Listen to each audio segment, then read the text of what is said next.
40이 참 인생 정리하기가 좋은 나이인 것 같아요. 그때는 밀어낼 힘이 있거든요. 아직 우리에게도 선배가 있어서 무슨 이런저런 얘기 나오면 선배한테 물어볼 수 있고요. 아직 후배가 있어서 우리 후배한테도 약간 뭐 이런저런 얘기를 할 수도 있고, 딱 그 나이 연령대에 내가 할 수 있는 일과 나의 역량에 대한 기본적인 준칙 가지고 내가 안 해도 되는 일은 눈 딱 감고 딱 미루고요. 거절할 수 있는 일은 좀 거절하고요. 그래도 되는 나이거든요. 거절하고 그다음에 내가 꼭 갖고 싶은 거 갖고 싶다고 얘기하고요. 이렇게 해가지고 저는 옛날에 아유 제가 갖고 싶으니까 어떻게 그냥 주고 아유 해달라니까 어떻게 해주고 그랬거든요. 그러다가 이짝 나는 거예요. 그냥 너덜너덜해집니다 인생이. 근데 그때 제가 딱 45에 힘든 일은 남에게 딱 어쩜 이렇게 꿀 같은 구절이 내 머릿속에 생각이 났는지 딱 결정을 하고 난 다음에 전 자유를 얻었어요. 자유를 얻어가지고 저도 하기 싫은 일 많이 해요. 아니 우리가 직장 다니면서 어떻게 하기 싫은 일 해요. 저도 학교에도 있고 뭐 다른 뭐 이런저런 일들이 많으니까 만나기 싫은 내담자도 있어요. 너무 만나고 싶은 내담자도 있고, 그러나 싫어도 그 사람이 내 사람이고요. 좋아도 그 사람이 내 사람이니까 그 일을 하지만, 남녀노소 불문하고 도파민 중독에 빠져 있는 것 같은데, 특히 40대는 인터넷을 자유롭게 활용한 첫 세대라서 도파민 중독 수준도 남다른 것 같은데요. 도파민 중독에서 벗어나는 법이 있을까요? 그런 건 없어요. 그냥 끊는 수밖에 없을까요? 끊어도 이게 일종의 중독이라고 하는 건 자꾸 눈에 아른아른해요. 게임은 해야 된다. 이런 얘기 하잖아요. 이게 진짜 이거 되게 현실적인 얘기거든요. 우리가 이제 도파민이 쉽게 생각하지만 건강하기도 하지만 좀 두려운 존재이기도 해요. 머릿속에 빵빵 터지는데 우리가 중독이란 말이 거기에 합치잖아요. 다른 어떤 기쁨도 이걸 대신할 수 없는 거예요. 아주 극의 기쁨을 계속 요청하는 건데, 내가 성관계를 한다 치면 계속 끝까지 처음부터 끝까지 오르가즘만 있으면 좋겠는 거예요. 그러면 사람은 죽어요. 도파민 중독이라고 하는 것이 사람들이 가지고 있는 이런 기쁨 강박을 충족시키는 단어이기도 하고, 동시에 슬픔이라고 하는 건 범죄라고 하는 이 세대가 가지고 있는 질식할 것 같은 하나의 정서, 슬픔은 비극이야, 슬프면 안 돼 라고 하는 일종의 명제가 돼버린 강박 명제라고 해야 되겠죠. 이런 요소들을 잘 보여주는 거라고 저는 생각하거든요. 이들이 기쁨을 추구하기 위해서 도파민 중독이라고 하는 걸 뭘 하나 보면 제일 먼저 술 많이 마셔요. 술 많이 마시고, 술도 굉장히 도파민을 촉진하는 주제이기도 하고요. 두 번째도 운동 많이 해요. 운동 많이 하고요. 그다음에 게임 많이 하고요. 요새 그래서 마약도 많이 해요. 이런 것들이 다 도파민들을 뿜뿜뿜뿜 뿜어내는데, 도파민이 이렇게 중독이 될 정도로 뿜뿜뿜 뿜어내는 거 있잖아요. 이걸 우리가 이제 행복한 상태다 이렇게 얘기하는데, 중독이란 말이 전 잘 붙은 것 같아요. 행복은 일상적 상태가 아니에요. 사람들이 행복해야 돼 이렇게 얘기하잖아요. 행복하고 싶어? 이건 원하는 상태예요. 일상적 상태가 아니에요. 인생이라는 게 그냥 별일이 없어요. 그러다가 가끔 즐겁고 자주 짜증나고 어쩌다 되게 슬프고, 그러다가 별일이 없다가 가끔 기쁘고 순간적으로 찰나로 기쁘고 기분 더럽게 안 좋다가 슬픈 일에도 뚝 떨어졌다가 이렇게 가는 거 아니겠어요? 보통 행복이라는 순간은 인생에 굉장히 드물게 오는 순간이에요. 그래서 기억이 잘 안 나는 거예요. 사람이라는 게 자기 방어 기제가 워낙에 잘 발달돼서 두 번째 불행이 오면 나는 더 힘들어지니까 이 고통에 대한 기억이 훨씬 더 큰 거거든요. 행복과 관련해서 우리가 행복하고 싶으니까 이것도 하고 저것도 하고 하는데 나쁘지 않아요. 나쁘지 않은데 사람은 계속 달릴 수 없어요. 계속 먹을 수 없어요. 사람은 계속 게임을 할 수 없어요. 자야 돼요. 쉬어야 되고요. 그게 뭐냐면 몸이 자동적으로 야, 너 이렇게 하면 안 돼. 그러면 이런 도파민 중독과 관련해서 그러면 게임을 끊을까요? 술을 끊을까요? 얘기하시는데 저는 이런 말씀을 좀 드리고 싶어요. 일주일에 하루 금식하세요. 금식. 요즘은 365일이 잔칫날이죠. 영양제도 많이 먹어서 하루 굶어도 안 죽어요.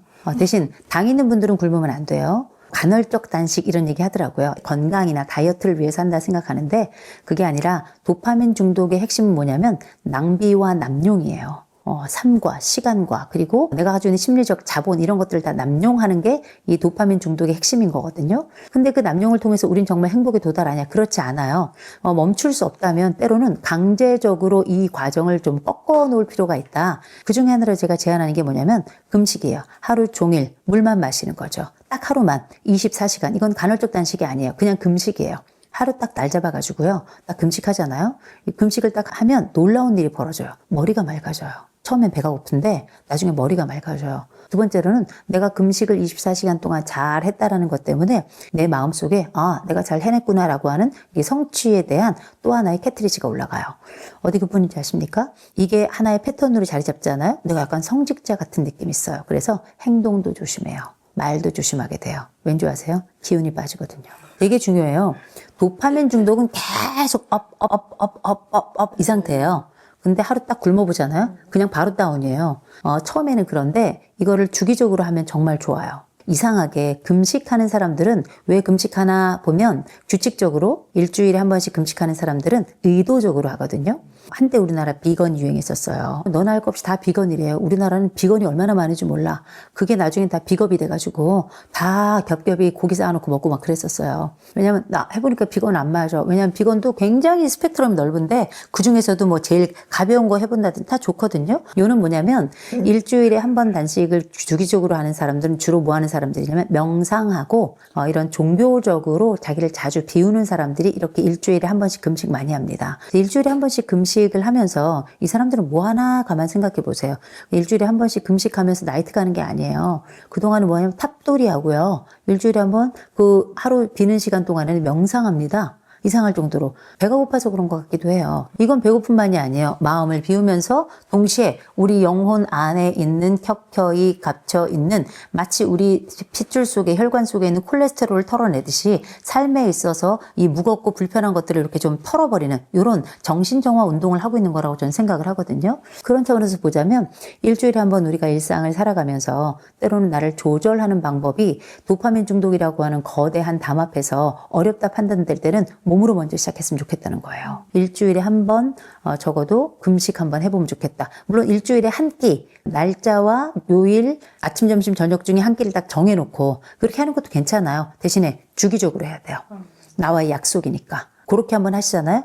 이것 자체가 우리가 식에 대한 조절은 대단한 일이에요. 내가 어떤 것을 먹을 수 있지만 먹지 않겠다라고 하는 건 지금 배가 안 고파서 안 먹는 것도 있겠지만 그게 아니라 정해진 시간에 배가 고파도 먹지 않고 배가 안 고파도 내가 그 시간을 지키겠다는 의지 자체가 다른 삶에 대한 통제력이 생기는 거거든요. 중독이 됐다는 건 이미 여러분은 여러분 스스로를 통제할 수 없다는 얘기입니다. 너무 심하니까 중독이라는 얘기가 나온 거잖아요. 그래서 내 스스로가 나를 통제할 수 없다 생각하실 때에는 일주일에 한 번 무조건 시간 정해놓고 저는 좀 굶었으면 좋겠어요.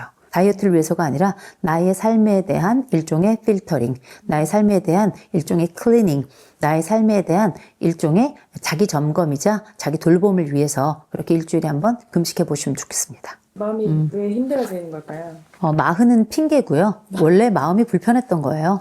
원래 마음은 늘 힘들었어요. 이게 같이 맞자로 시작되고 숫자가 딱 사자로 바뀌니까 이게 마치 인생이 죽을 사자 같이 느껴지는 거거든요. 마음이 힘들어진다는 얘기는 그만큼 역할이 많아지는 얘기도 해요. 마음이 힘들어진다는 얘기는 내 삶에서 내가 나를 다시 한번 지켜내고 나를 한번 지켜볼 시점이 됐다는 얘기기도 합니다. 체중이 늘면 다이어트 해야 되겠다. 체중이 늘면 콜레스테롤 올라가겠다. 이런 생각이 드는 것처럼 일종의 경각심이 느껴지죠. 내 마음이 힘들어진다면 그 이유가 선명하지 않다면 우리가 어떤 특정한 사건이 생겨나서 힘든 그 마음은 일시적으로 그 사건에 의해서 발생된 자극에 의한 반응이에요. 근데 그게 아니라 이상하게 계속 힘들어.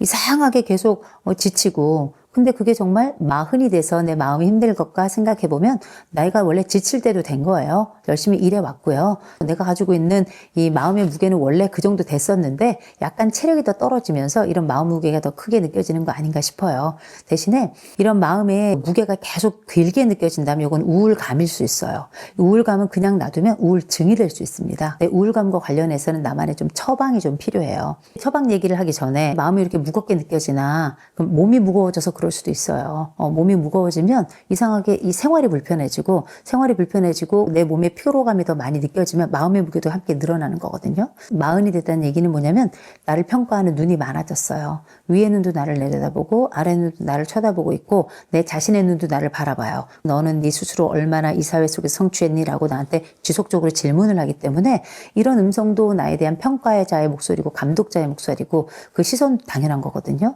그래서 이렇게 나를 바라보고 평가하는 시선 자체가 많아졌기 때문에 인생이 다소 피곤해진 건 맞습니다. 몸도 그렇고 정신도 그렇고 삶의 자리도 그렇고 우리가 해야 될 역할도 그렇고 이건 당연한 거예요. 여기까지 힘들고 느껴지고 마음이 무겁게 느껴질 때는 한번 돌아보셔야 돼요. 지금 이 목표가 내 목표가 맞나?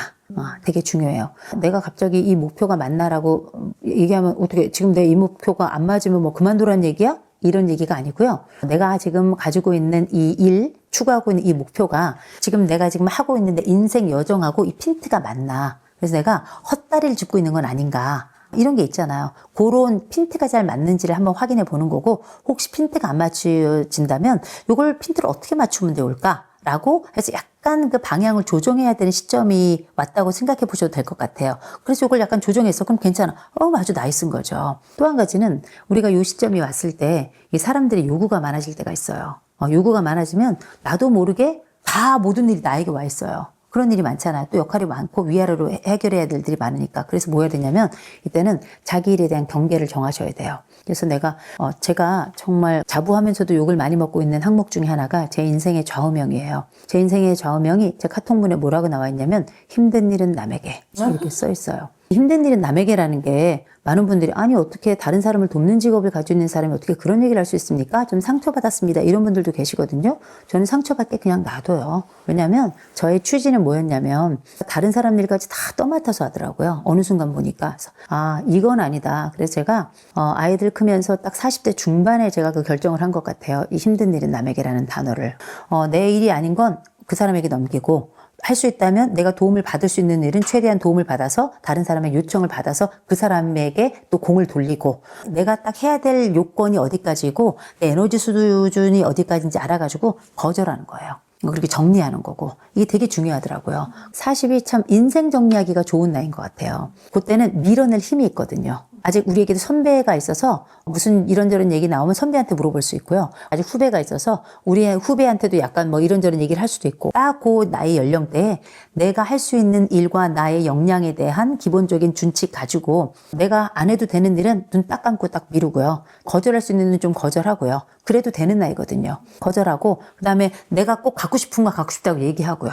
이렇게 해가지고 저는 옛날에 제가 갖고 싶으니까 어떻게 그냥 주고 해달라니까 어떻게 해주고 그랬거든요. 그러다가 이짝 나는 거예요. 그냥 너덜너덜해집니다 인생이. 근데 그때 제가 딱 45에 힘든 일은 남에게 딱 어쩜 이렇게 꿀 같은 구절이 내 머릿속에 생각이 났는지 딱 결정을 하고 난 다음에 전 자유를 얻었어요. 자유를 얻어가지고 저도 하기 싫은 일 많이 해요. 아니 우리가 직장 다니면서 어떻게 하기 싫은 일 해요. 저도 학교에도 있고 뭐 다른 뭐 이런저런 일들이 많으니까 만나기 싫은 내담자도 있어요. 너무 만나고 싶은 내담자도 있고 그러나 싫어도 그 사람이 내 사람이고요. 좋아도 그 사람이 내 사람이니까 그 일을 하지만 그럼에도 불구하고 내가 그전에는 모든 일을 다 했다면 내 일이 아닌 게 어떤 것인지 이제 채로 그리고 키로 이게 키즈를 좀 하게 되더라고요. 이건 손절의 문제가 아니에요. 일의 문제예요. 저는 손절 잘 안 하는 사람이에요. 어차피 안 만나는 사람 안 만나는데 뭐 손절이고 뭐라고 할 게 뭐가 있어요. 근데 일은 그렇잖아요.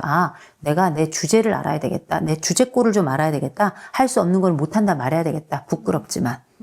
제가 좋아하는 일본 드라마가 있어요. 부끄럽지만 도망가는 건 도움이 된다. 그게 너무 좋더라고요. 저는 그 드라마가 내용은 그냥 그래요. 근데 제목이 너무 마음에 들더라고요. 진짜 맞는 얘기잖아요. 부끄럽지만 도망가는 것은 도움이 된다. 이게 너무 마음에 들더라고요. 부끄럽죠. 그러나 때로 도망가는 게 도움이 됩니다. 근데 우리가 이건 도망가는 게 아니라 나에게 부탁한 거를 또 내 일이라고 던져줬지만 사실은 내 일이 아니거나 내가 할 필요가 없는 것들에 대해서 이렇게 정리를 하는 거예요. 그래서 나의 에너지 수준과 나의 능력을 알고 이렇게 정리를 하면 한결 수월해지면서 마음도 수월해져요. 그래서 저는 40에 인생 정리를 좀 했으면 좋겠다.